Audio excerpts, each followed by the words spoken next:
Welcome to the Liberating River, where spiritual freedom meets soul-aligned wealth. I'm your guide, Wanda F. Nesbitt. Let's break free, build boldly, and live fully together. Happy New Year. Happy 2026. Whoo! My goodness.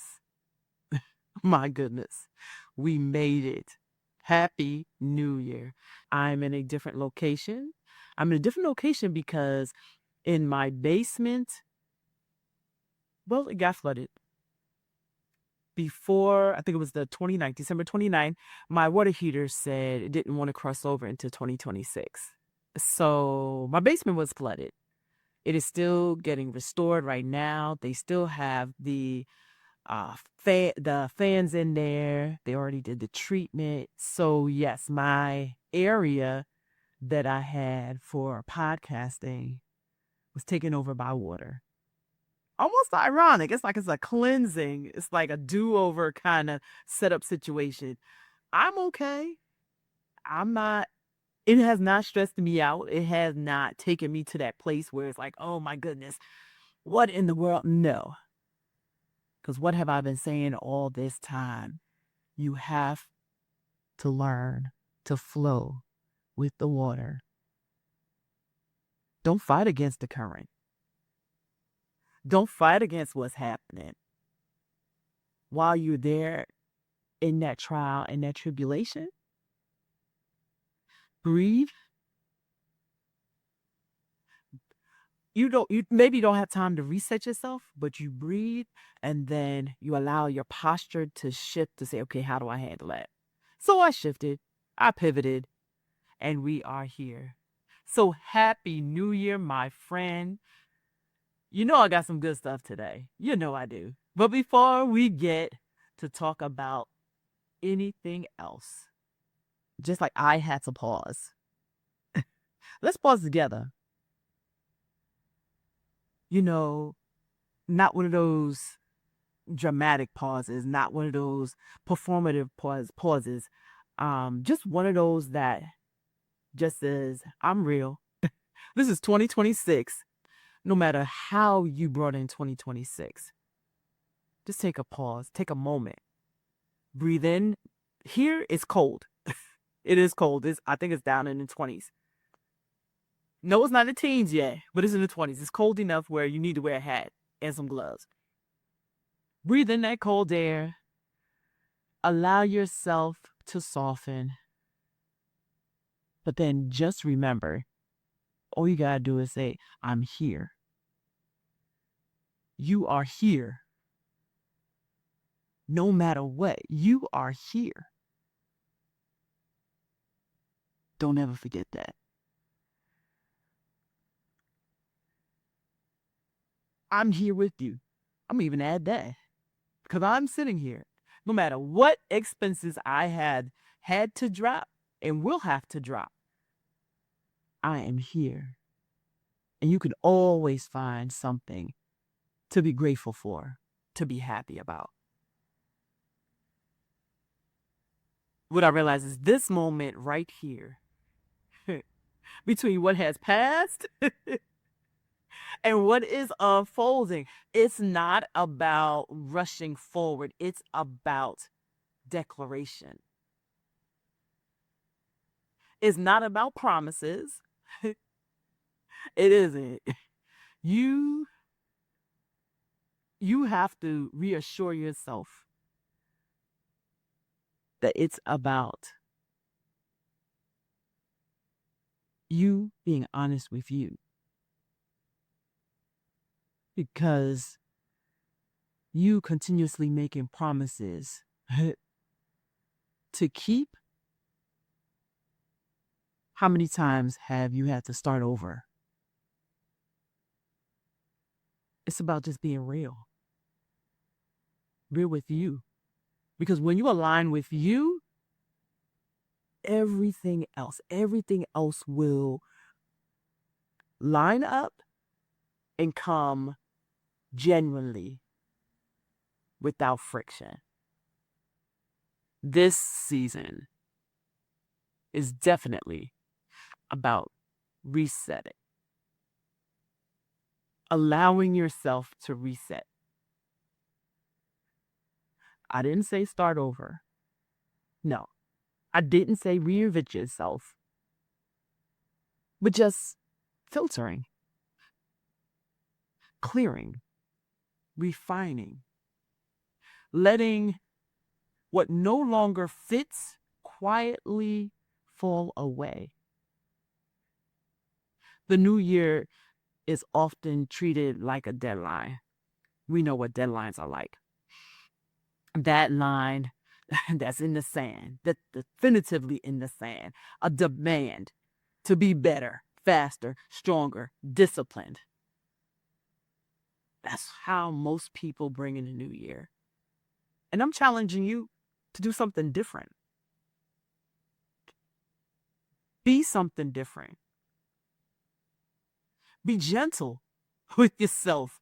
That's what I challenge you. Be gentle with yourself. And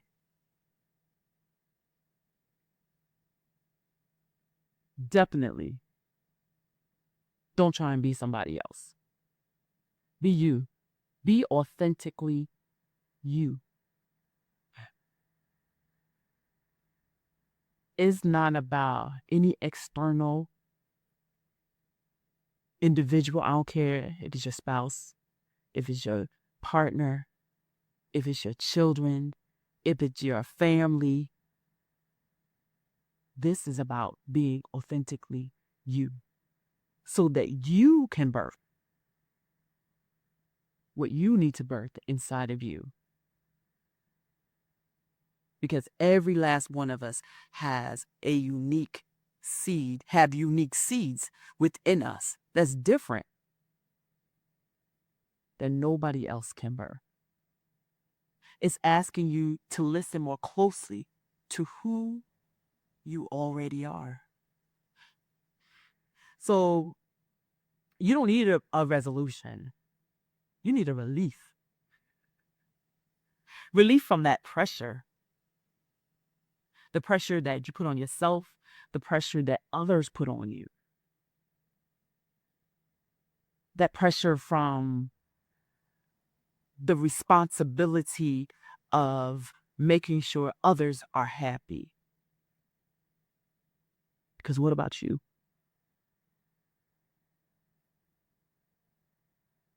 What about you? The relief from comparison, the relief from carrying things that were never meant to be permitted.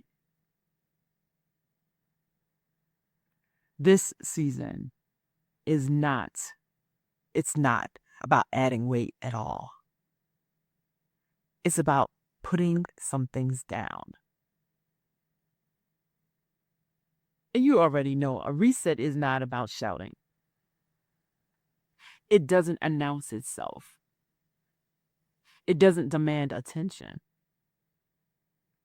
It's a whisper. And what does whispering do? It asks, what am I carrying out of habit? It asks, what am I carrying out of fear?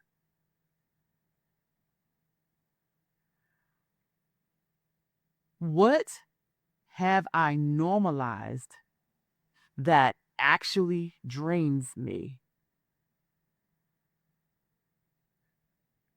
What is it? Resetting is not dramatic.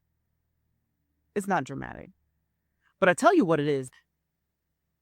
It is deliberate. That's when you deliberately put things in place so that you can filter out the noise, the fluff, so you can get to the root of what you need to do to help make you a better person. What I also realize is resetting sometimes is the bravest thing you can admit to and do. Resetting says, this no longer serves me. This no longer serves me. And why is that important? It's important because that's when you realize you are important to you. We do a lot for everybody else because that's how we have been raised most of the time. But why would it not be correct for you to be concerned about your being, your mind, your spirit? Why is that not important? Do you think you're really born to be somebody else's puppet? Really think about that. I don't think so. We're all here for a purpose. And the only way you convert your purpose is, one, is if you get back in friendship and alignment with God, and two, start moving towards those places and doing those things that allows you to birth those gifts and those talents within inside of you,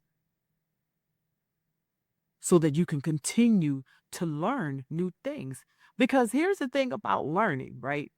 When you birth whatever is inside of you and you learn how to do it beautifully, you know what happens? You learn another skill and another skill and another skill. But if you don't, and you hide that stuff, and you just succumb to what other people want out of your life, you've basically said, whether you say, oh, it's to God, it's to universe, it's to spirit, however you address that entity. I felt that helping these people was more important than getting aligned with you. I thought it was more important than birthing what you had inside of me. And that what you've been trying to help me birth that's naturally inside of me. How would you feel if God looked at you and said, but I put so much in you, but you were so concerned about how people looked at you? How would that make you feel? And you're claiming you love God. But are you putting your family, your partner, your lover, your spouse, your community in front of God? Well, because they are doing it, I guess I have to. So you a follower and not a leader. You're not going to take the stand and do what you need to do so that you birth what's inside of you that other people needs to hear and see and witness. And don't forget, like I said, by you doing that, you will actually learn and gain other tools. And those other tools are your other talents. And it could be other gifts. It's like a video game. You play the game, and a lot of times in video games, they have hidden jewels. You got to do something repetitive in a unique spot while you're going along your way. And when you click it, you might get, in the video game, extra coins, extra lives, extra something. I tend to believe that's just like God. I believe we are given some talents and we gain multiple gifts as we use our talent. And then we might learn some other talents along the way.